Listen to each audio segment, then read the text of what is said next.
Everyone, welcome back to the show. Nice to see your beautiful virtual faces on the other side of your screens. There hasn't been a lot of real estate news over the past couple of weeks. I try to every week, as we're just growing our show from the ground up, bring you some interesting things that are happening in the world of real estate, and it's been kind of sleepy, to tell you the truth. So I was reading an article today and I was like, I don't know why, but I find that a little bit interesting, so I figured I would bring you that. And that is on farmland as an investment. I saw a headline that said the U.S. Department of Agriculture says that 30% of farmland is owned by landlords or investors who don't actually farm the land themselves.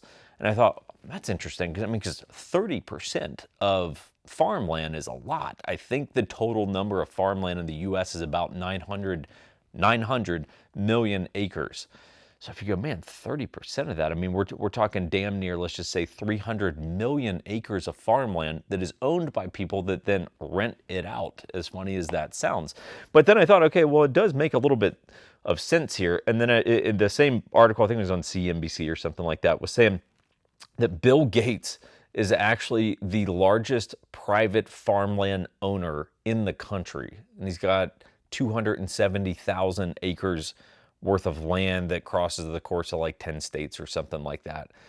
And Bill Gates grows a few different things on that farmland, but one of those things is the potatoes used for McDonald's French fries, which makes perfect sense since he's a philanthropist. I got it out, and he wants to save the planet, but no issue selling potatoes to McDonald's to make everyone fat and die. So you be the judge. You be the judge. Double standards, maybe not.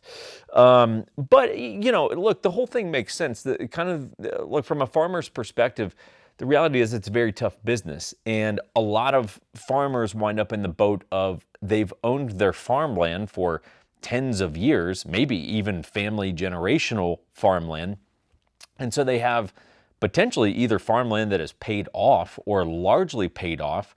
And while they're struggling on cash flow, because that's just kind of the nature of being a farmer in the U.S., sadly, given that we all very much need them, they struggle on cash flow, but they have a lot of equity. It's like they're land rich, but they like farming, but they can't really make a lot of money on farming. So what they'll do is they'll sell their land to an investor, and then they'll just rent the land or lease it back from the now owners. And so they get to cash in their chips, right? They get to make a couple $1 million or whatever the number is. They have an equity, and the investor is in a good position because basically he just got to buy an asset in the form of farmland, which there is a definitive, there's a limited supply of that resource, right? So it will always go up in value.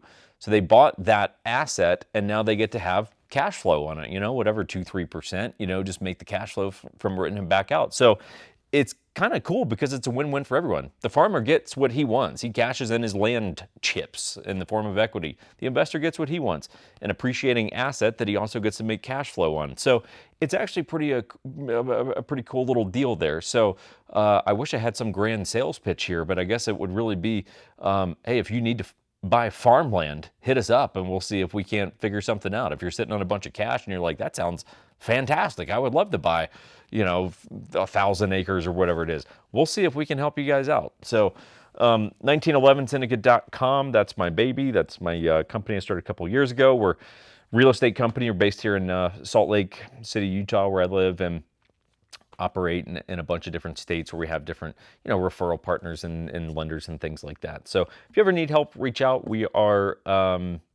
we're pretty straight. If we can help you guys, we'll tell you. If we can't, we will tell you we can't. We crushed a couple of dreams last week from people hitting us up about stuff, and we just had to go, look, man, it ain't gonna happen. It ain't in the cards. And like I said, we'll be honest with you one way or another. So we do appreciate you guys watching these videos. It's a small, I like to think, loyal viewership base at this point, and we will continue to bring you more content and hopefully keep growing this show. So thanks for tuning in. We'll see you guys next time.